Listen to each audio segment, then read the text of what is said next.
guys, welcome to It's Possible. This is where we bring you stories of young people, and we hope that their stories will come out and be a source of encouragement to somebody out there.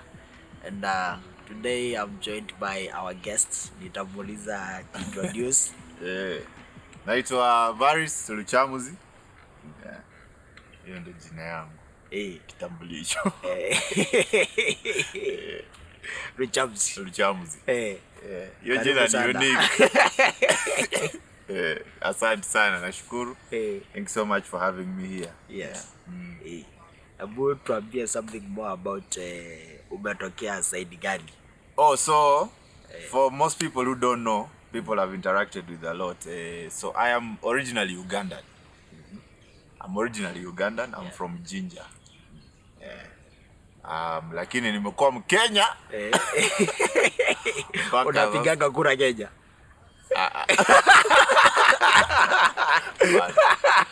Usiseme na kura tutafuta bana. Usiseme na nguvu. Sawa. But yeah, so I am originally from Uganda. Yeah.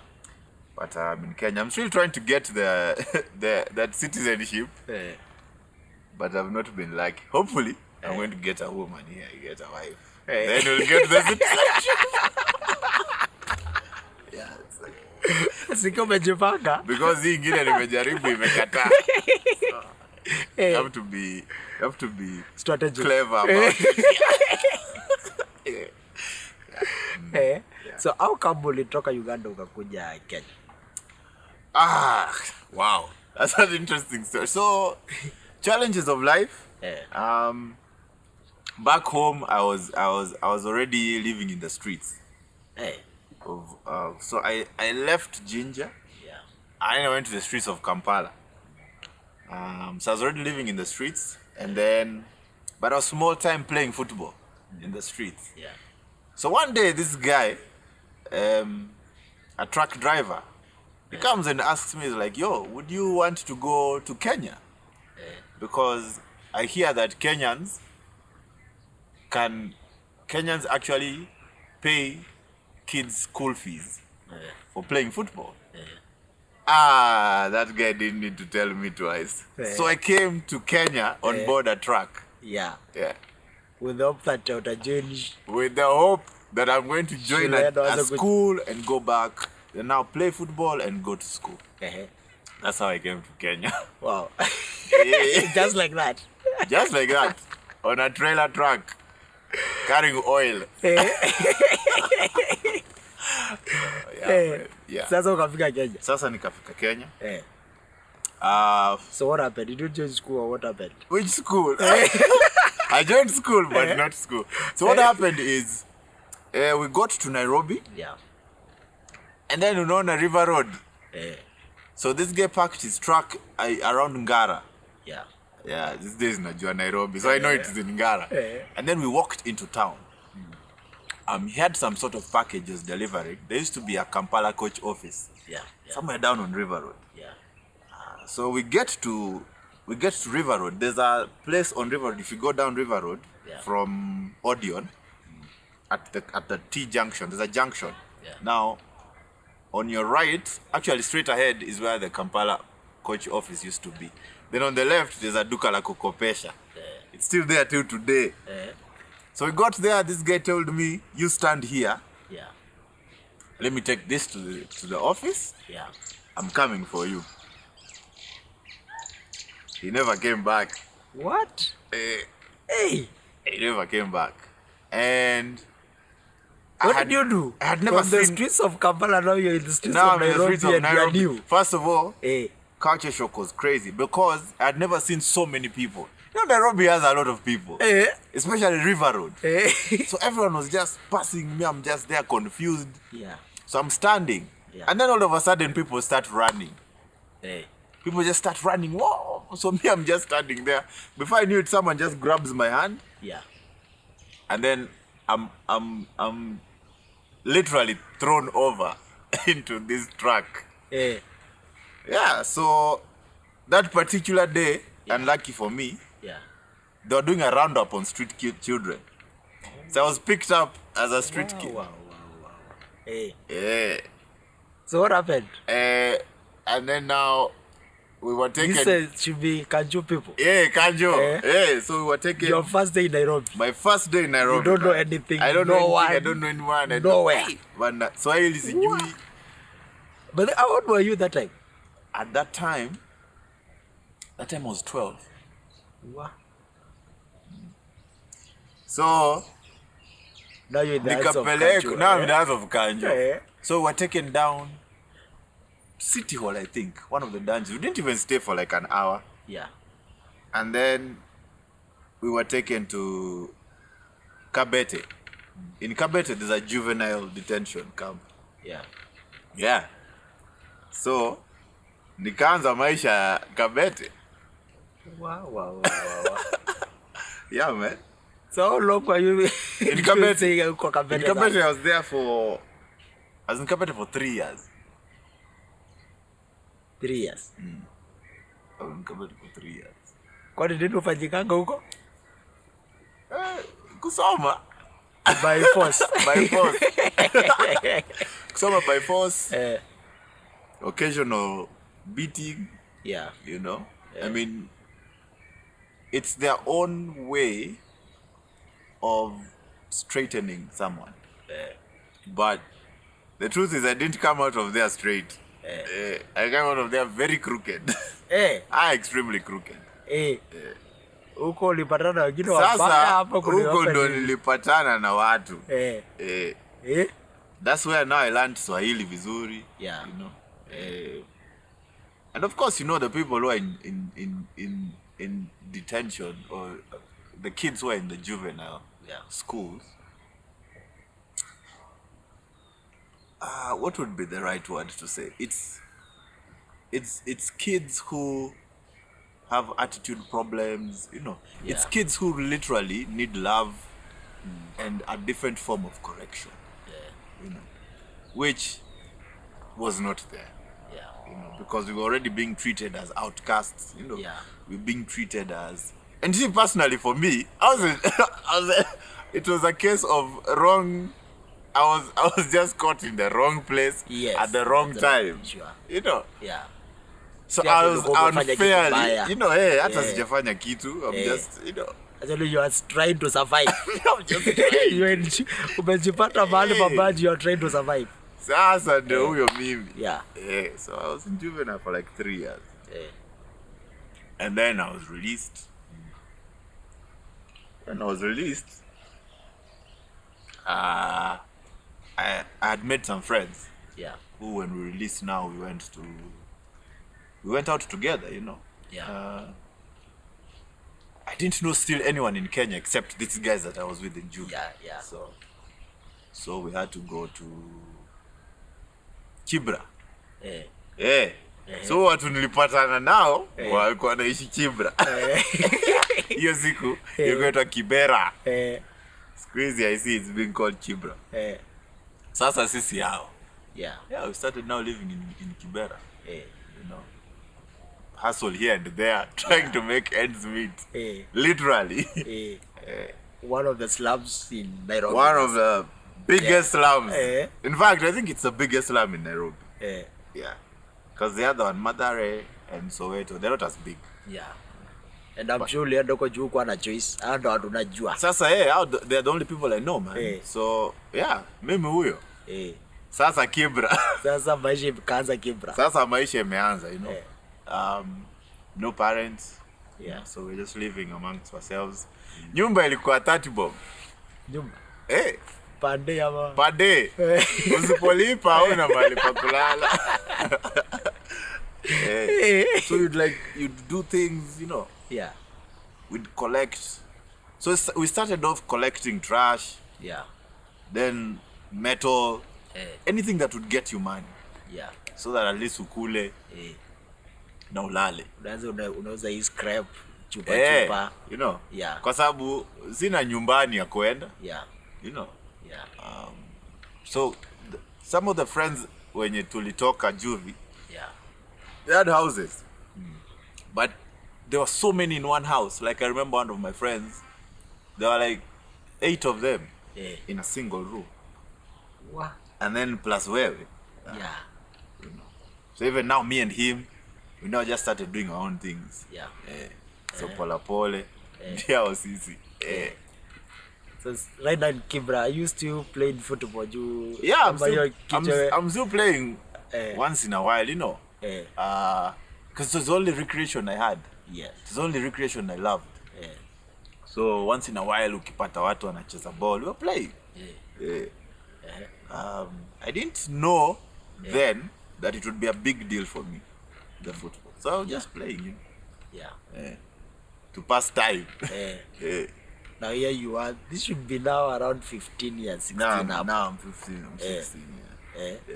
So how was it now, your time? Did you find any other thing to do your time? Slowly, you start getting into crime. You know, you're not in school, you have a lot of time on your hands. Yeah. You're not doing anything constructive. You need money. You need money. You need to survive. You need food to eat. You've begged. You've literally begged. Yeah. And I wouldn't say that people don't have, but now it's also challenging for people because even for them the economy is not as kind. Yeah. So they can't give you every day. So eventually you start taking. You know.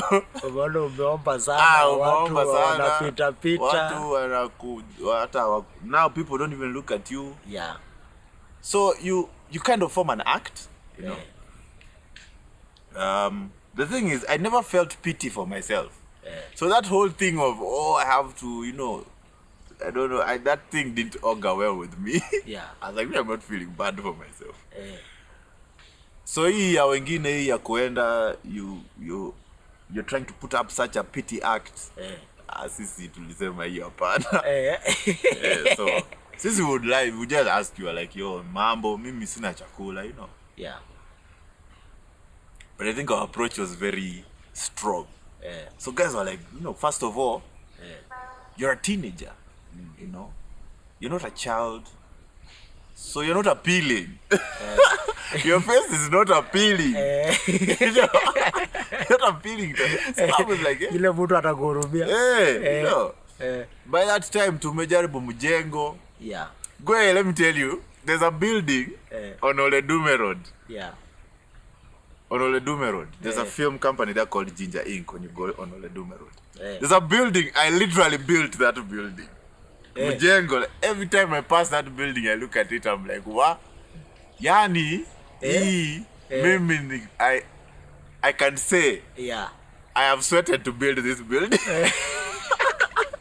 One day I'll afford it. Then I'll go live in it. I built it, I'm living in it. But so, eventually we started now petty crimes, you know. You start pickpocketing, you start, you just start doing unorthodox things to survive. So how far did you go, if you don't mind sharing this? We went really far, man. We went really far with it. We started with petty crime. Yeah.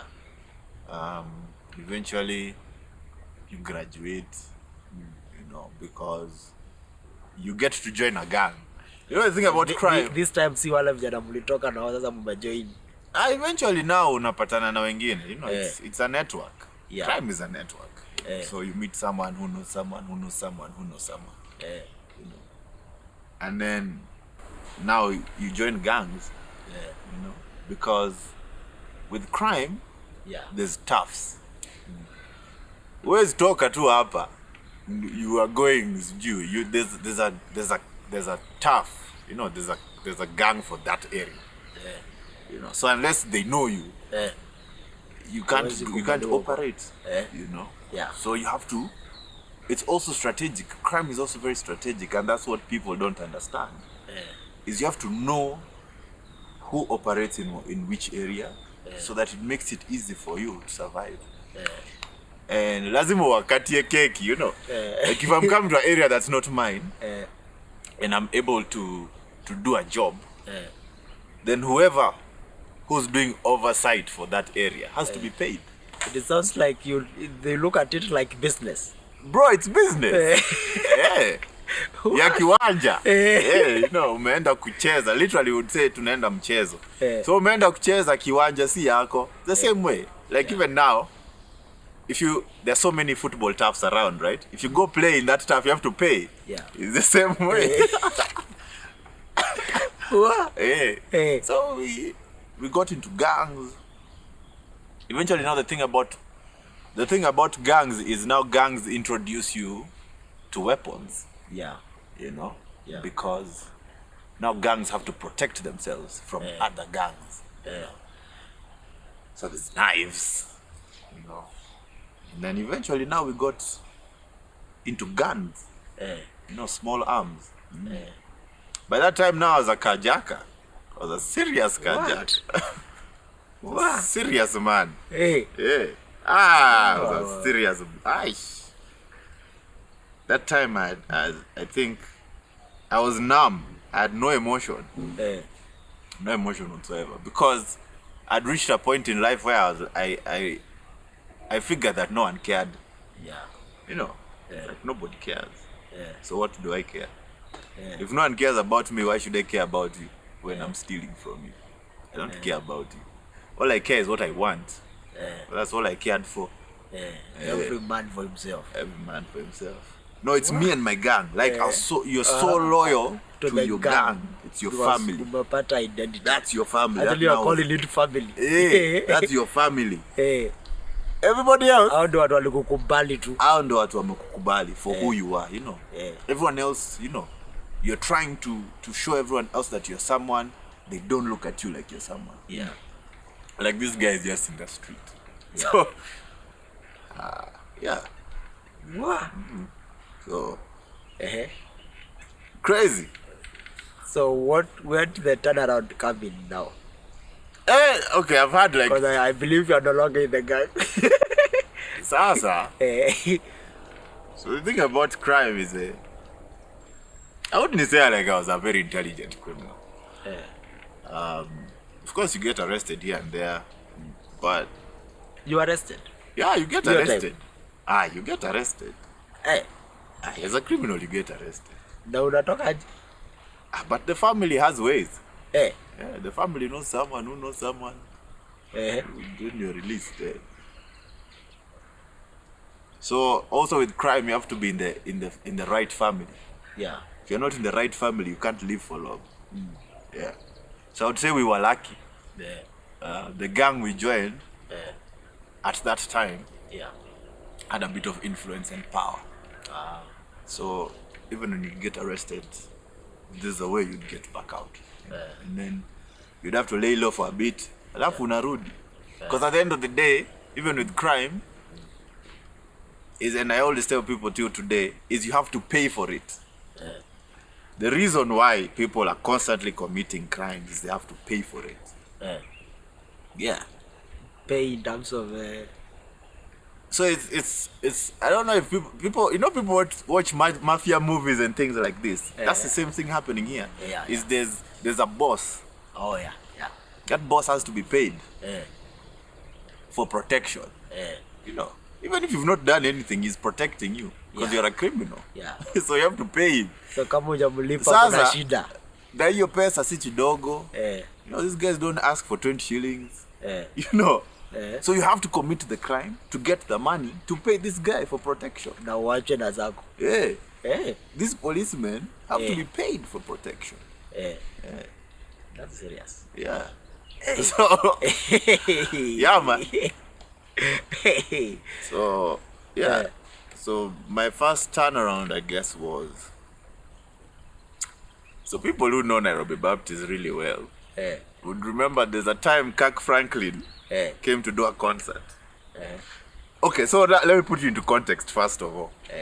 So our area of crime, if you know Ngong Road well, there's the city mortuary roundabout.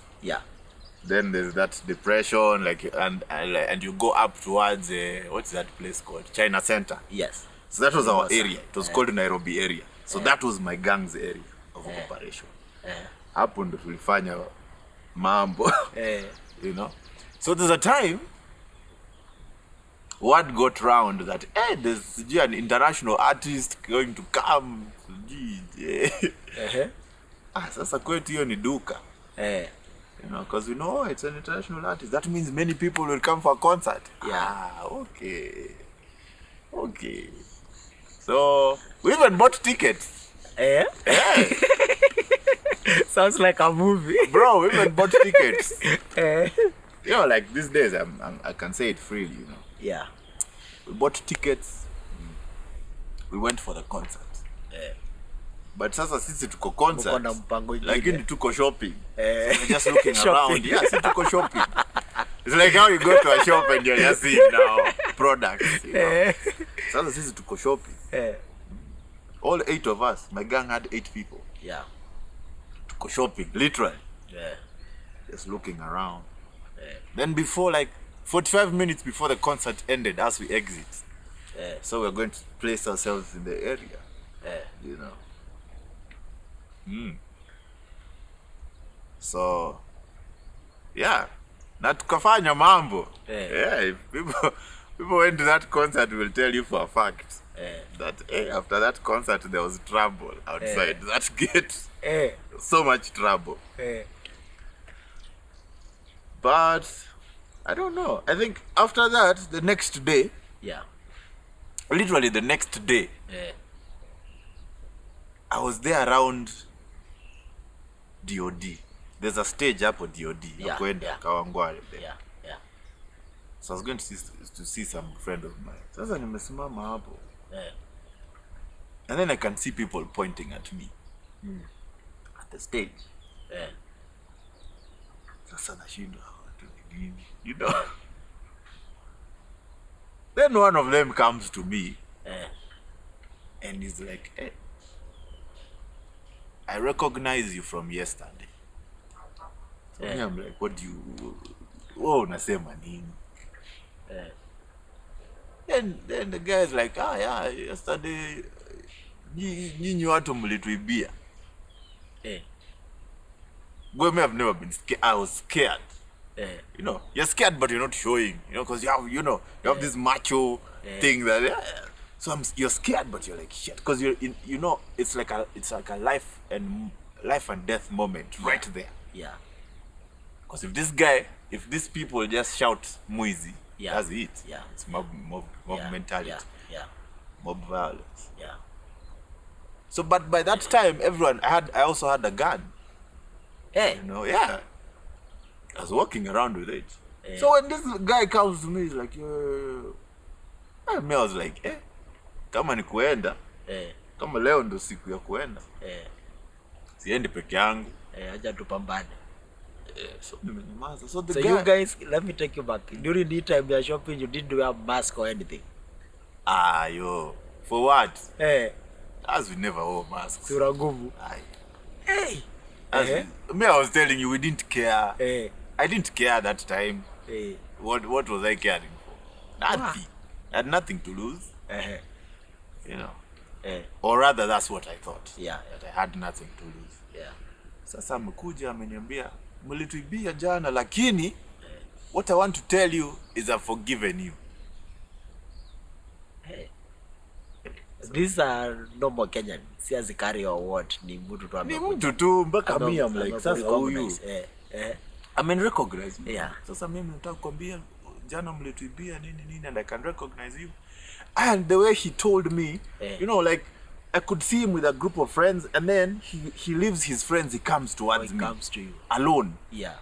Then he pulls me, he's like, mambo niaje, pop. Then now he starts talking to me, you know. Yeah. And let me tell you, for the first time in my life, I was like, what the hell? Like, what's happening? You know. And then he tells me, I've forgiven you, you know. Then he invites me to church. Then he tells me, sasa, wewe kuja church Sunday.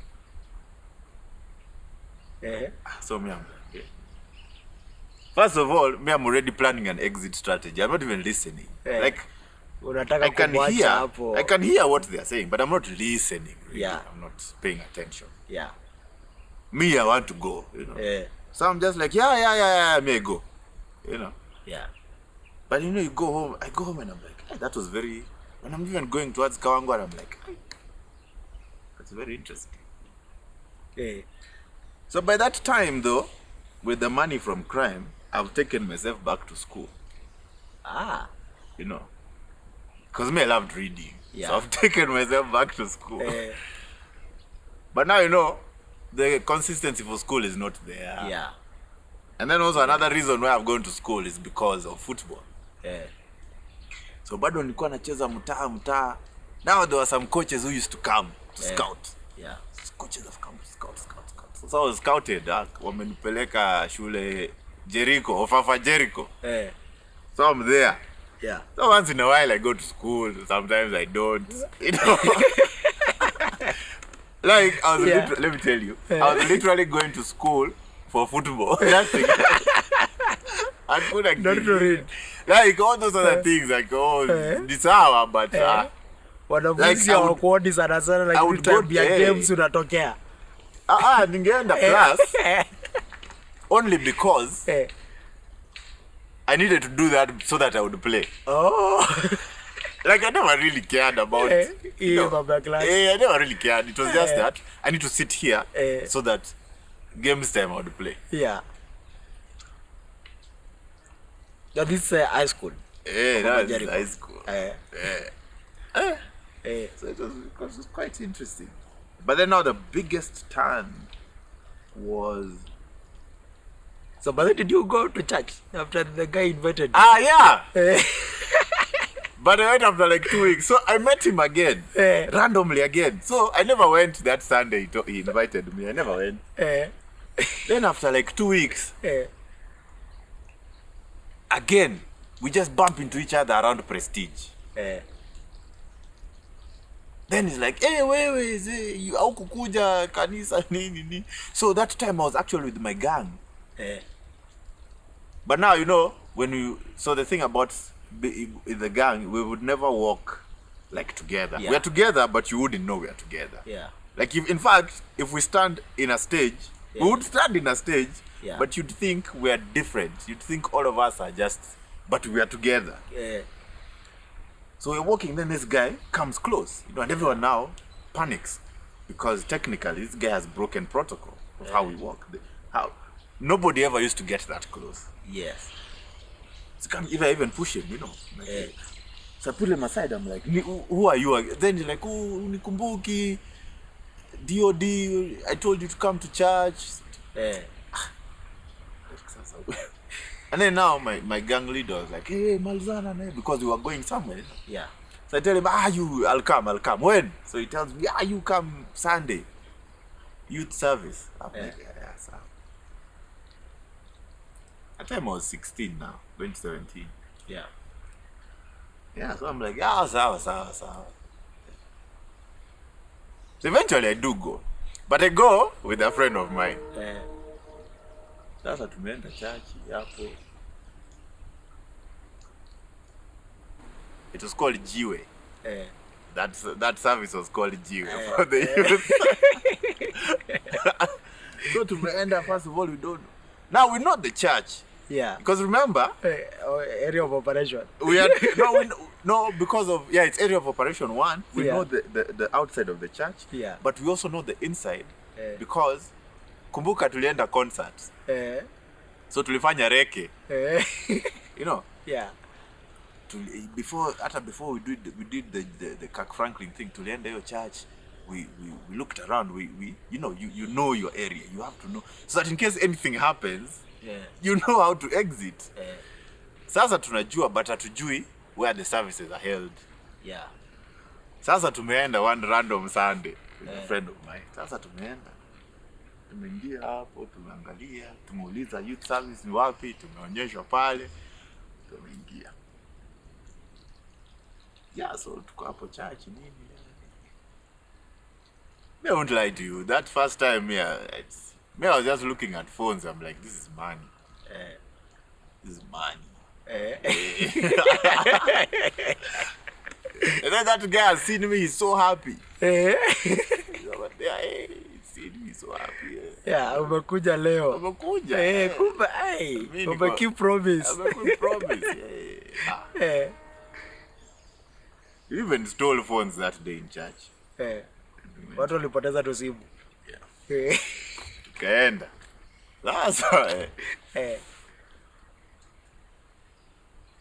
So I was telling you about my turnaround. So we were deep into carjacking. You know the crazy thing? Umeona movie inaitwa Half-Life. Half-Life. Right? I don't know, but strangely, we always believe like it was written. It's like someone knew our story, and then wrote that movie. Because half of what I'm going to tell you now, someone might think it's from that story, but it's not. This is the reality. This is reality. So we were into everything. Carjacking, muggings. We were not everything. At now we didn't care at all. Anything that would get us money. And then also, crime makes you start living a very expensive life. You know, because with one job you're getting so much money, and it's untaxed, and you know you're going to get it again tomorrow. So you start, you know, that's being you live an exorbitant life, because you can afford anything and everything at any time. So also, I think we stayed in the crime because of that lifestyle. Now, the weird thing is we never really moved away. You never really move away from... Because we never really moved away from Kibra. We're still living in Kibra. But we are living large in Kibra. So, Asa, there's a day we get an order. Now, carjacking would get orders. Someone tells you, we want a premium. Or we want... What were the cars that time? That time we were given an order for a Legacy. A Subaru Legacy. Sasa what would happen is we would be given an order, then we'd walk. Ile ya kwanza tunapatana nayo. Ndio hiyo. It was a very high fast life. So sasa see, like I told you, our area of operation is where? Hapo. It was called Nairobi area that time. Nairobi area. Tumetoka, tumepiga Prestige. My gang had 8 members, remember? So we're walking down. So 4 of us on that side, another 4 on this side. But you were walking in such a way, if someone is looking at you, they will know you guys are together. Atadhani kila mtu ako shughuli yake, you know. And then we're all dressed differently, you know. Everyone is an actor in the game. Sasa tumeteremuka. Then tuko hapo, what is that stage called? After Coptic. Your stage iko next. I don't know. Mimosa. Mimosa. But sasa ya kwenda town, not hii ingine. Sasa tuko hapo. We see a Legacy because there was a bit of traffic. So we see a Legacy. So signal, you know. And then we start walking towards it. You know, so what would happen is wengine wangeenda mbele, and then so they would do like a screening. Waone gari iko nani ndani nini. Then they would signal to us so we would know. So by the time we're coming, we know who's seated where and how they're sitting. So we know how to pounce. No. So as our gang leader, so as we are doing your shopping, the gang leader tells us, hapana, hii ni mzee. Sasa on the opposite side, tukiangalia huko juu, hapo, sasa the city mortuary roundabout, but on the other side now going towards town, we see another Legacy. And it looks a bit new. We decided wachana na hii ni mzee. Tumeenda mbele. Sasa tumeenda mbele. So what happened that day is sisi tuka cross barabara. Remember the KMTC? Ukuta hiyo ya KMTC. Sasa mimi na one of my guys, we got that side. These other guys are on this side. Right? So the plan was wachukue gari, wazunguke roundabout, they They pick us, we go all of us together. Yeah. Hey! Hey! Hey, that day. Gwe. Sasa sisi tuko on this side of the road. Yeah. So we are seeing from that side. So sisi tulienda haraka ndo tufike this other side, si ndio? Sasa wale wako hiyo side nyingine. Yeah. And then now we can see tunaona kiongozi akiengage. Right? Sasa kitu sisi hatukujua was this vehicle. Sijui it was for police. Me, I never know. I still don't know. But I think it was police. Because all I remember seeing, first I hear gunshots. Yeah. Right? Which was very unlike us. We never shot. Yeah. Like, I think the only time we shot was once. But we never shot. It wasn't our principle. Yeah. Us would just scare. Yeah. May I remember hearing gunshots. So as we were just standing, so we hear gunshots, we turn, now we face the vehicle. Yeah. Me first naona kiongozi wetu ameanguka. Wengine pia pop, everyone is down.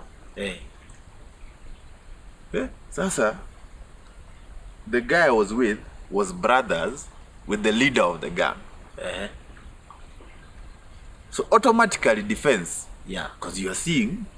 So he pulls out his gun and starts shooting back. What does that bring? They also shoot this side. Yeah. Me start running. So I run. So if you go down that road, Bagadi way, yes, there's a bridge.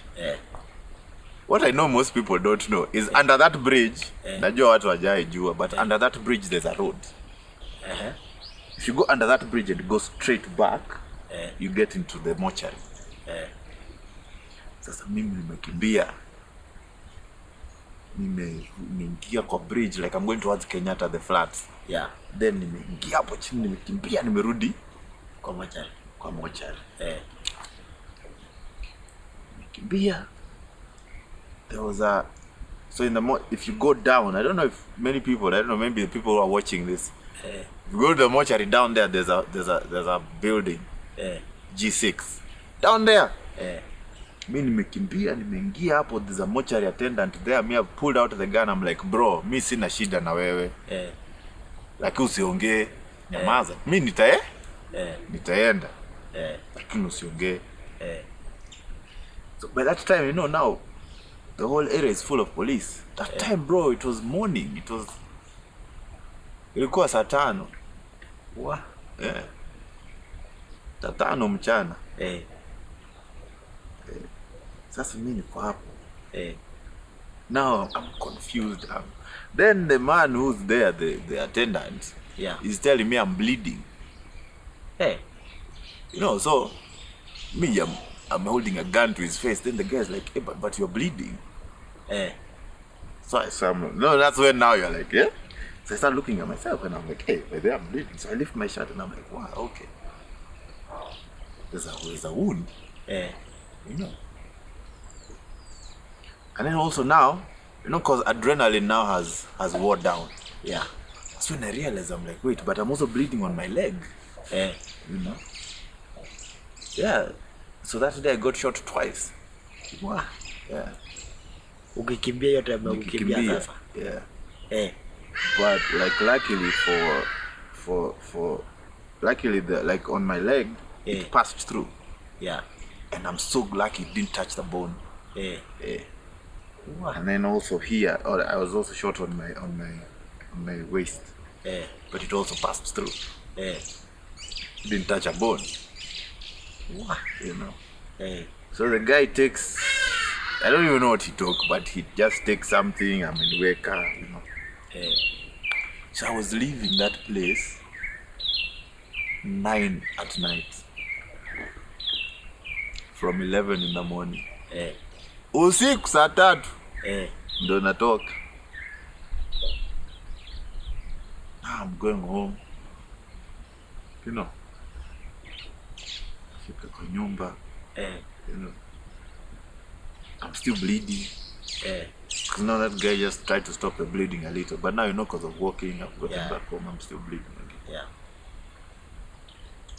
But the crazy thing, let me tell you, the crazy thing about Kibra. Yeah. The crazy thing about Kibra is so blessed with anything you might think of. There's an expert in Kibra. It's a plumber, if it's a doctor, if it's... Heck, I even think pilots are there. But they just don't have jobs. So it was very easy to just get someone to handle my wounds. But that was the time when I really now started thinking. I'm like, you know, because out of 8, only 2 of us survived. Out of 8 that day, only 2 of us survived. Wow. And I saw it in the news. You know, saw it in the news. You know how you're sitting now in the and you're watching news with people, and they're talking about you, and the people you're with don't know. Yeah. You know, seeing 6 gunmen shot by police. But you see, to you, those are your friends. They're not just gunmen. These are people I've lived with. These people I've lived with in the same house. These are people who have called my family for 2 years. Not just gunmen. Yeah. But that day now, Sasa, I was just like, hey, Abba, I really need to think. Yeah. That was like my biggest turnout, But kuacha ni ngumu, let me tell you. Kuacha ni ngumu. Because you don't have anything, you don't have a job, you know, there's no one guiding you away from it. Yeah. But now what I did is I went and I threw my firearm hapo kwa dam kwanza. I don't know if you know the dam, Nairobi dam. So if you pass from Kibra na nyuma, nyuma ya high rise huko, unaingia kwa dam. So I went and I was like, I'm done with this, you know. Yeah. I was like about 3 months after that incident. So sasa kidogo I started paying a little focus on school. That time, now I've been expelled from school. I was expelled because now kumbuka siendi class. Naenda tu kucheza ball. So I've been expelled from school, you know. And I was expelled from school like a year before I did my exams. So sasa nikaenda nika-enroll tu shule ingine hapo huko Kawangware. You know, because I just wanted to finish school. So I enrolled to some school in Kawangware called Bethel.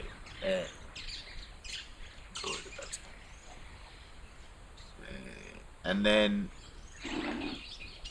now I've been introduced to football in church. Sasa mtu ametuambia, kujeni hapa kanisa kuna ball nini. So I've started coming to church lakini chini ya maji. Because I'm like, someone might recognize me. And then church was also, the environment around church was very new to me. It was very new to see someone genuinely care about you. You know, someone asking you, how are you? It's only nobody used to ask me. Guys used to say, Mambo poa. But now people are genuinely interested. Mambo, where do you live? Unatoka wapi? What do you do? They were those questions were making me very uncomfortable because I was never used to. Even till today, those questions are still uncomfortable to me because nimeishi for a long time alone. So even these days when someone still asks, it's uncomfortable, but I'm learning now to get the hang of it. Yeah. Sasa mimi nataka tu nicheze ball niende. Hizi maswali sitaki. Hata nauliza so uko kwa BS. I'm like, sasa what is that? Are you in a discipleship group? I'm like, sasa hizi. Yeah. But sasa nimeanza kucheza ball kidogo hapo. Maisha inaendelea. Tukaenda trip na hiyo team ya ball. Sasa hiyo team ya ball kwa kanisa inaitwa Bethel. Bethel FC. Sasa Bethel FC tukaenda mission. Kwale. Kwale huko. So me I'm just like, wow. Nimepelekwa Kwale na kanisa.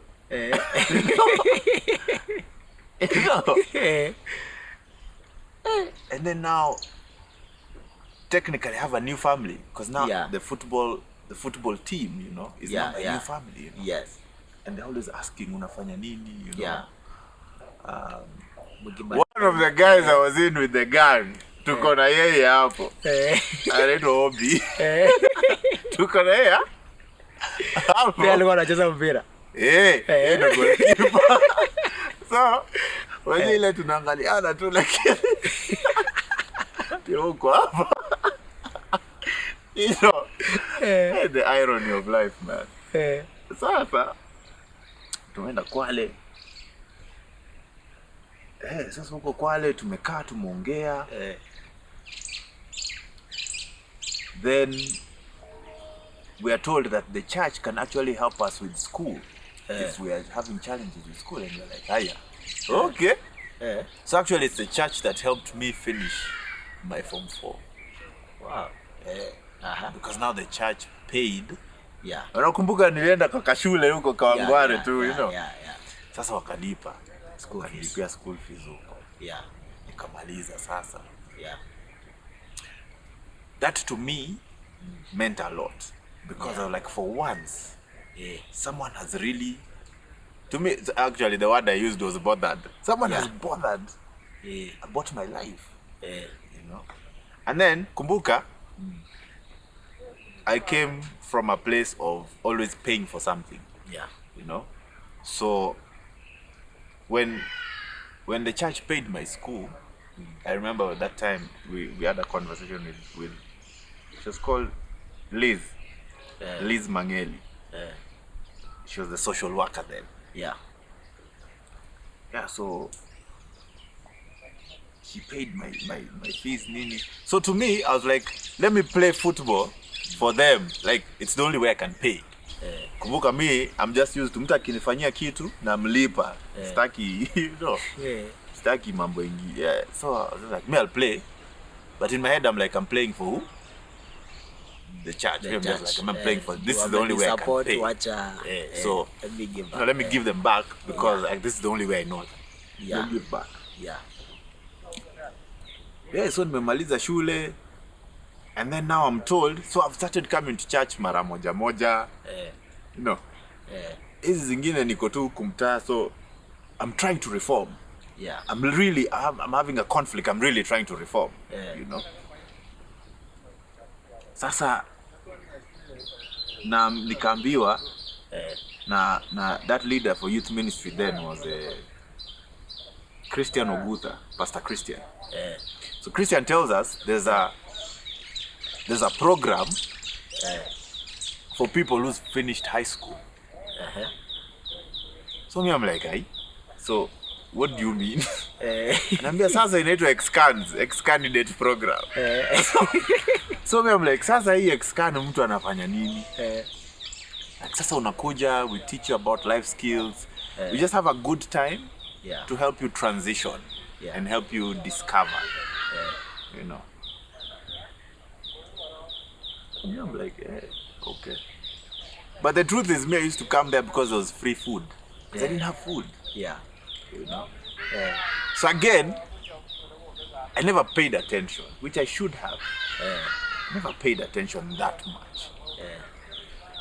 I used to come there because I knew, sasa kwa kanisa, neza, like, I would use my time. It was helping me in my reformation. Yeah. But I never told anyone that time that it's helping me. Sasa nakuja, kuna pool table, we are mingling with people. Saa zingine they bring someone to talk to us, career talks, nini. Me, I don't even understand those things, you know. Me niko tu hapo najua we'll play pool, we'll have a good time. Watanipea juice na biscuits. Njaa ipungu. Siku imeisha. You know. Sasa maisha ikaendelea tu. Yeah, nikafanya hiyo ex-candidates program. So slowly they used to tell me that they see a leader in me. I'm like, what? You know. You know. So I've met young people who are the same, you know. Our talents have started dancing in church. Stuff like that. They realize I'm a good actor, so they're getting me in church plays and things like that. But my Achilles heel was I never still paid attention to now groom these things to be, you know. I was like, this time I'm here is I'm paying back.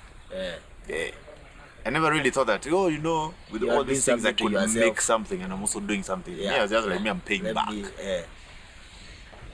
So after that, nikamaliza hiyo ex-candidate program, graduated. I even now they enrolled me in a program also called Sauti School of Media. Nikafanya. Sasa mimi ndo huyo. I have audiovisual expertise, but I don't know where to use it. You know, because one, I'm having great self-esteem issues, even within myself. I just don't have the self-belief that I'm cut out to be something. Now I told me, my foundation is bad, so me, I'm just going to be bad. So even with the good that the church is trying to morph me into, Sioni, me, I'm just because you see, after church, I'm just a regular ruffian. But when I'm coming to church, I have to hide it. You know, I have to hide it. So people don't know who I am. But so I have to hide it. So guys are just like, oh, this guy is actually really good, he's trustworthy, but I don't trust myself. Unajua? Nikitoka nje, there are places when I go, people are still so afraid of me. They're like, this is that guy. Unajua? I can't sit in a place. I even sit in a place people go because they know my history. They're like, hey, this is ule jamaa karibu na you never know, maybe utakujiwa. You know. So church was my safe haven. Huko hakuna mtu anajua. Sasa tumeendelea. Then I went now to another camp called Catch Camp. What was that? College. What was that thing? I forgot it. But it was for now colleges. You know. Now, these guys that I was with in the ex-candidates program, so most of them have started joining university. You know, most of them are doing driving, they're doing university, most of them are getting into uni, most of them are getting into programs, they're doing computers and IT. Hao wameanza ku, me, I'm just there. You know, sijielewi bado, I'm just like, so what next, you know? Sasa, I was like, I have to run away. My solution has always been running away. So I was like, hey, these people are getting too attached to me. I can't do this. Because remember, I had great self-esteem issues. And I never really wanted to disappoint. So it got a point where I was like, I'm going to disappoint. So I ran away from church. And now when guys were asking me, oh wait, but I did a first aid course. I got some scholarship in a tournament. Played a tournament, a weird tournament. I played a tournament. And then after the tournament, a tournament was being done by Red Cross. No, St. John's. That tournament was being done by St. John's. Sasa tumeshinda tournament. Wanatupea pesa. Me, I told that guy, mi sitaki pesa. Hii pesa haitanisaidia. How else can you help me without this money? So the guy's like, He's like, wewe fanya hivi, kuja kwa, unajua ofisi zetu? I'm like, mi sijui. He's like, wewe kuja town, karibu na professional center. Ofisi yetu iko hapo mahali. Utaona scouts, then utaona sisi. Wewe kuja unikumbushe kesho asubuhi. Yeah. So I go there the next day and he enrolls me in a first aid class. So I did the first aid class, the first one, the second module. Yeah. So I was actually so good at it, they recommended me to do a paramedic course. Wow. But sina pesa, kufanya paramedic, so ikaisha. Your story ikaisha hapo. Sasa kumbuka, these guys I did excans with. Yeah. Right? This group that I did excans with. Now most of them are now in university. Yes. You know? Yeah. So tukikuja church Sunday, you know, you're meeting someone on Sunday, they're always talking about what they're doing. Yeah. Hey, mi shule kwaje? Hiyo maswali sasa. Then hiyo maswali kianza mimi napote. Hiyo maswali kianza because mimi sina jibu. Yeah. I don't have. And I'd reached a point I didn't want to be a burden because I felt like the church has offered me so much. So I was like, I don't want to be a burden. So nimeanza kuhepa. But I'm still playing. Remember, I'm still playing for the church team. Yeah. Bethel FC. Yes. You're playing an amateur league called Left Foot. So I'm still playing. I'm getting better now at football. Getting better because I'm still training where I'm living. Yeah. And I'm still playing. Now, what people don't know about my life at that time, is I'm back in the streets. What? I'm back in the streets. Because I have nowhere to live. I don't have a family. I can't afford that house. So I'm back in the streets. I'm really trying to get something. I'm really trying, but I'm back in the streets. But every time I come back, I don't tell people about that. Yeah. So, because I don't want to be a burden. So I'm hanging out with people. So I always used to come to church a lot because I knew. So pale kwa church, I would always be in church, and even people who will watch this, you know, I would always be visible in church around 2 o'clock.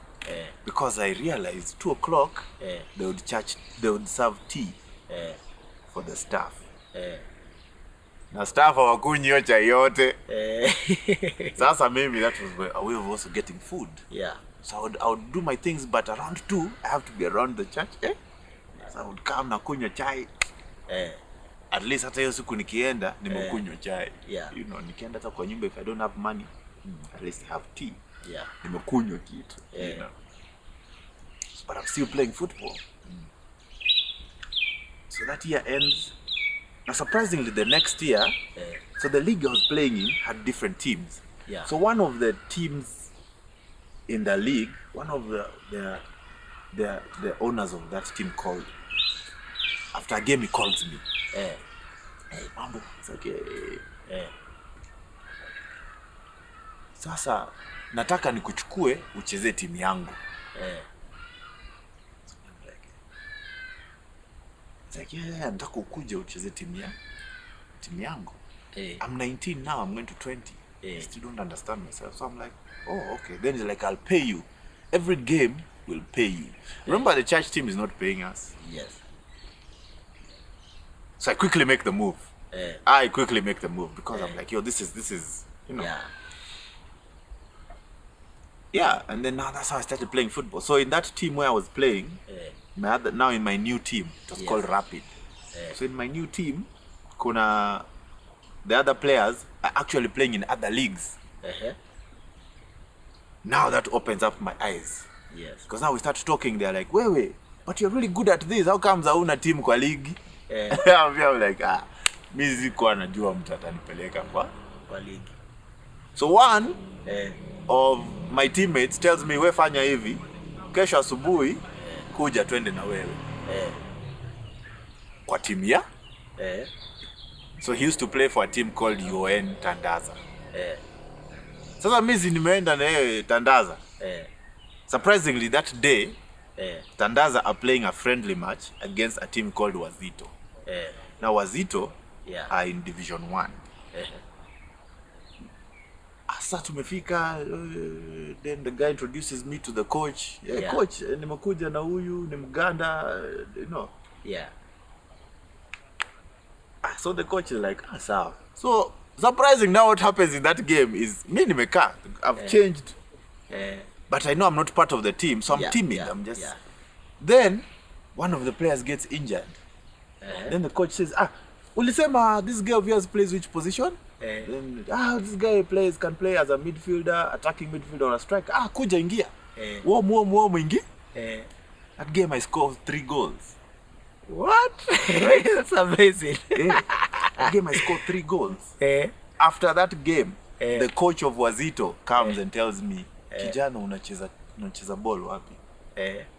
So me I tell him, me hata first of all leo ndo nimeletwa hii team. Leo ndo akasema hata usiende hiyo team. Kuja. Now that's how I joined Wazito. Wow. You know.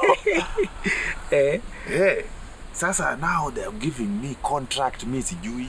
I'm like, you've never seen a contract before. But so I joined Wazito. You know. But I'm still keeping tabs with my old teammates at Bethel. So bado tunaongea. You know, unaendeleaje nini? Mimi niko tu.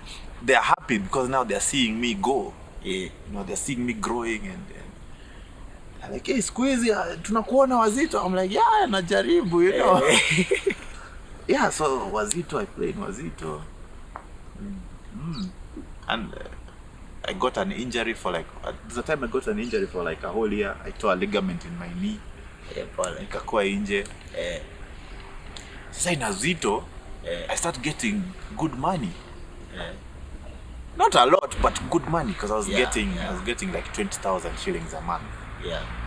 Sasa unaona, now I'm off the streets. Sure. The first month I played for Wazito, I was still in the streets. But after 1 month now, at least niko na pesa, I can get a house for myself. Sasa nimeanza. So nikaanza kucheza Wazito pole. Let me take you back. So kumbuka ile camp nilienda? Ile ya colleges. So I actually gave my life to Christ in that camp. Wow. In 2012. Sasa nimeokoka sasa. Uliokoka kwa camp. Uko kwa camp huko. Lakini sijui kuokoka ni nini at time bado, lakini nimeokoka. Ulisikiza ukasikia awacha mimi basi. Awacha mimi. Sasa so I'm playing football. Now I'm just focusing on it because it's the only thing I can focus on. So I'm just focusing on it. Once in a while sasa ninajaribu kwenda pia theater kidogo, kufanya some acting, you know, kidogo hapa na pale. Sasa zile niko off. Na maisha sasa imeendelea sasa. I kind of have like a purpose. I kind of have a direction. You know, I'm like, okay, so I can actually do this and be good at it, you know. So nimecheza Wazito. Nikatoka Wazito nikaenda kucheza Somalia. Somalia? Nikatoka someone gave me a deal. I went to play in Somalia. And I came back again. Nikatoka Wazito, then I made a big break. So nikatoka Wazito nikaenda FC. Wow. FC signed you. Sasa FC signed me. What? After so FC signed me in 2018. See, that's like 7 years after I started playing football. Uko! You know? Consistency. I think consistency is very important. FC signed me. I play for FC. A big team, you know. It's like even the guys I was with, they were like, hey, jamaa sasa alifika huko. So by that time, in fact, most of the guys I was playing with at Bethel have stopped playing for that league. You know, now they are just playing for fun. You know. Lakini mimi sasa nimefika. Nimekuwa apex predator. No, I'm like naenda nikienda. So yeah. Na sasa tuko hapa leo, you know. That's great. Yeah, that's amazing. Tuko hapa leo. Wow. Right now I'm not contracted to any team.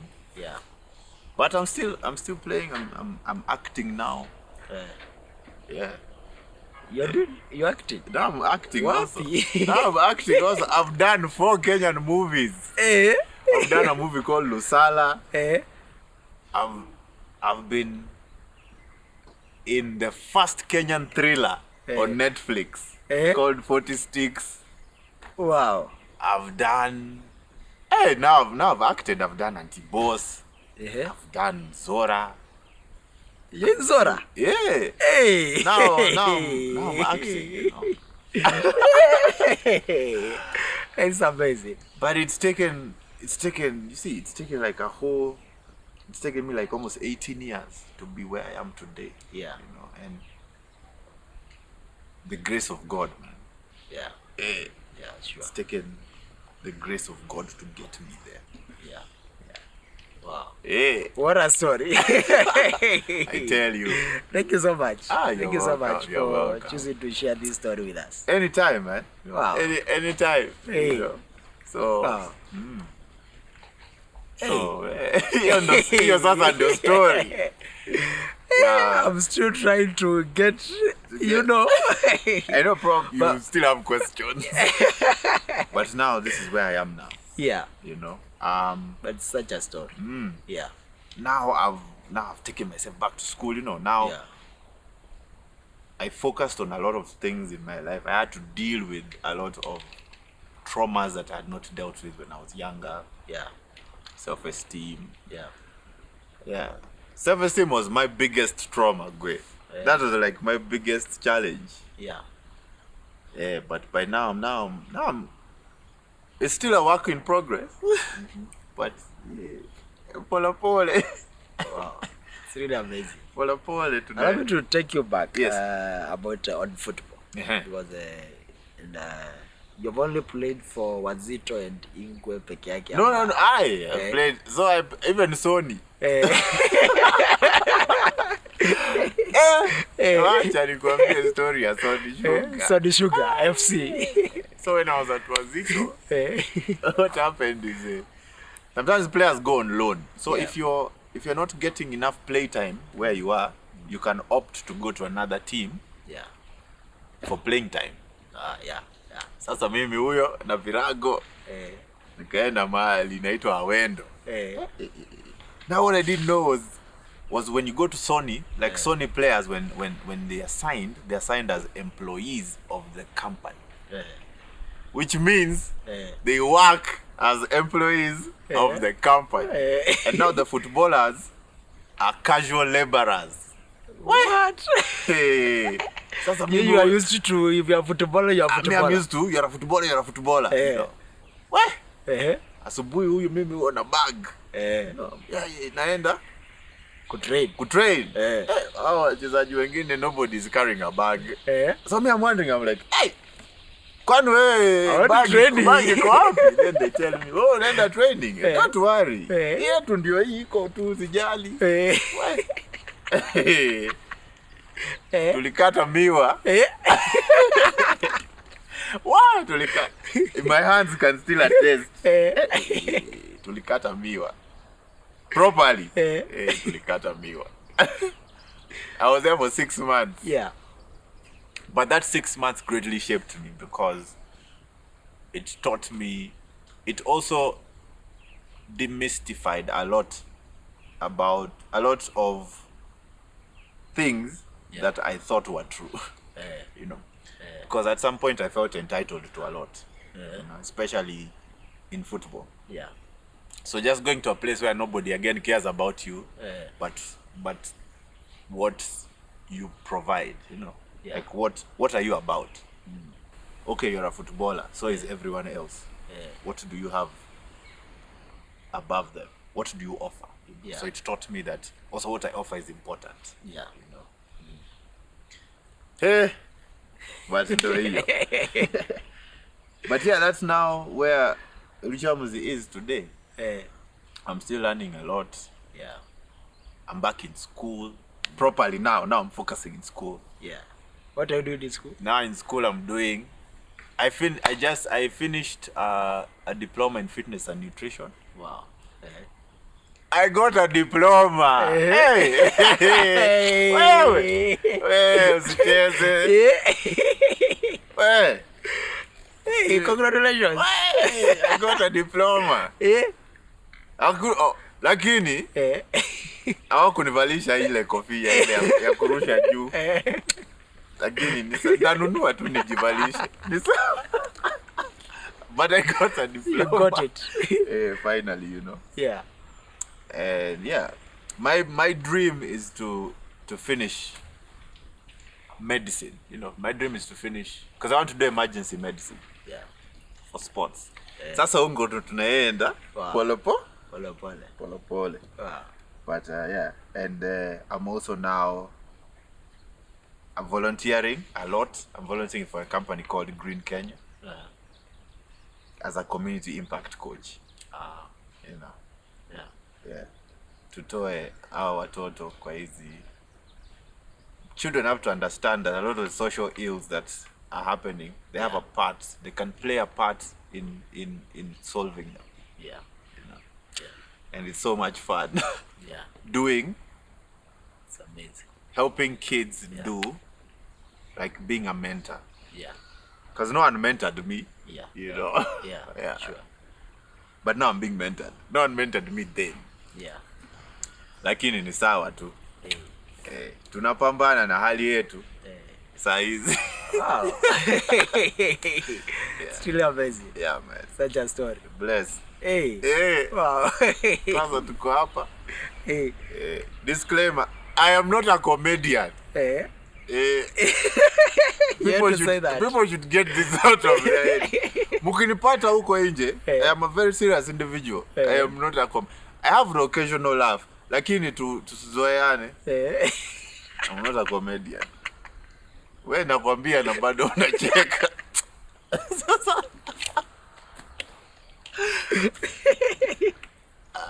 All right. All right. Hey, to viewers, we are glad that you are watching this, and what a story. It's possible. A young man comes to Kenya as a child, knows no one, you know, no place to stay, no one to run to, and you can hear his story. Out of it all, you know, everything he has gone through, what a transformation. This is it. It's possible. Wherever you are, whatever challenges you are facing in this life, it's possible to come out of it and be of impact in our society. And much more, you know, to just allow Christ to transform your life and to live a life of purpose. Thank you for watching, and you know, just leave a comment down there, anything you need to say to us, you know, how this story has challenged you. Yeah, just let us know on the comment section down there. Asanteni sana.